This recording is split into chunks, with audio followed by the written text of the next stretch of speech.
একটা comparative analysis করেছিলাম প্রায় 10খানা কোম্পানির মধ্যে, এবং এই কোম্পানিগুলো দেখার পরে একটা কনক্লুশন আসার জায়গা আসছিল।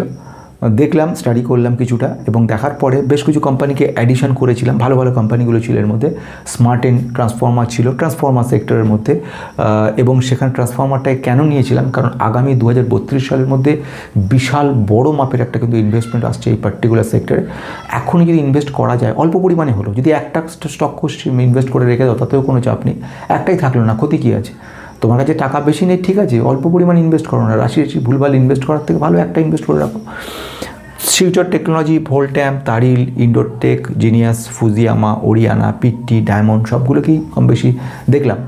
দেখার পরে একটা কনক্লুশনে এলাম, ভালো ভালো কোম্পানিগুলোর মধ্যে শিলচরও ভালো জায়গায় রয়েছে এখনও, ইন্ডোটেক ভালো জায়গা রয়েছে, তারিলও ভালো রয়েছে। এখানে ওরিয়ানা বলে একটা এসএমই কোম্পানি আছে, সেটা বেরোলো। কোম্পানিটার মধ্যে হিউজ পোটেনশিয়াল গ্রোথ রয়েছে, কিন্তু রিস্কও সেরকম রয়েছে।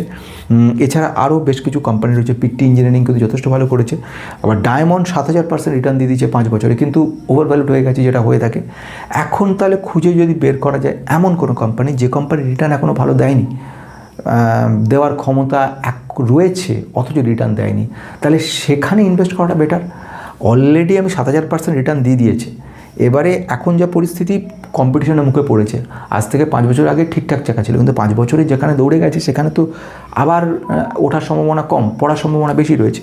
তো সেই জন্য আমি ডায়মন্ডকে বলবো না ঠিকই, কিন্তু যদি এমন একটা কোম্পানিকে বলি যে কোম্পানির রিটার্ন এখনও দেয়নি তেমন বেশি কিছু, আমার যে গোটা ভিডিও বানিয়েছিলাম, পুরো অ্যানালিসিস করেছি, এরপর সেটা দেখে নিতে পারো, সেখানে আমি একটু এ ব্যাপারে বলেছিলাম।